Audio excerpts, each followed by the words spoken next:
Good morning. On behalf of the Santa Cruz County Board of Supervisors, I welcome you all to our Friday, May 13th, 2022 special meeting. Good morning, Bruce. Are you with us? Good morning. Can you hear me? Yes, sir. Great. Okay, I'd like to call. Meeting. I'm a little under the weather today. I do have a statement that I'd like to read when we do this. Absolutely. At this time, I'd like to call the meeting to order.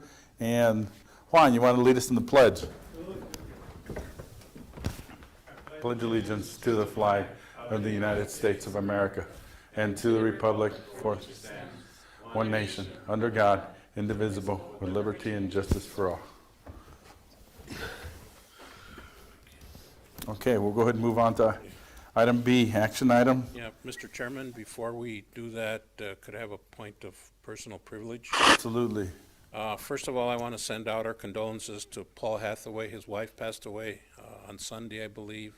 Erlene, I think is her name. Long-time pioneer family here. I want to send my condolences out. And also the passing of Cornelio Cruz, part of the Cruz Amado family. That was my sister-in-law's father that passed away in a car accident. The services for him are today, so I want to send out my condolences, thoughts, and prayers to the families that have lost loved ones. Thank you, Mr. Chairman. Thank you. I too want to send out my condolences. I had the privilege of playing on a basketball team that went all the way to the semifinals in state with Cornelio. He's a good guy. So my condolences, and my condolences to the Hathaway family as well.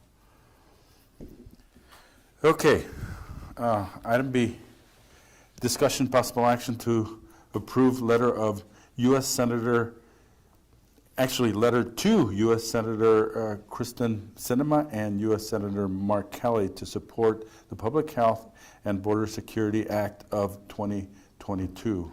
Mr. Chairman, Bruce. Yes, sir. So thank you very much.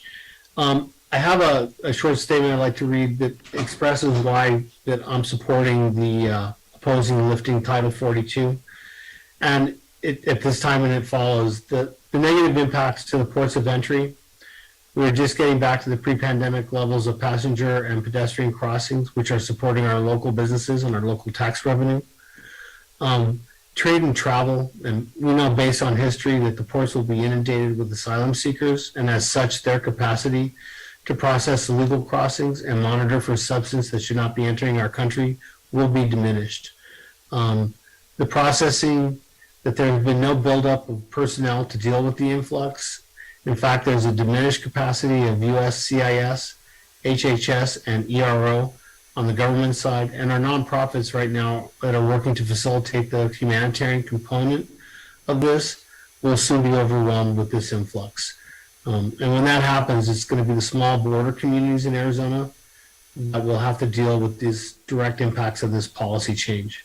And as a county, we have the capacity, as a country, we have the capacity to deal with these things, but there has to be more planning, there has to be more communication with cities and counties so that the Arizona border communities are assured that we will not be bear the overwhelming burden of this policy change.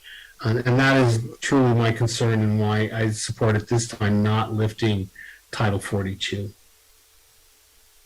Is that a motion? Oh, yeah, that's my motion to support this letter. Second. Okay, I have a motion and a second. Any other discussion or comments? Nope. Hearing none, all in favor? Aye. Aye. All opposed? Motion carries unanimously. I believe that's all the people's business.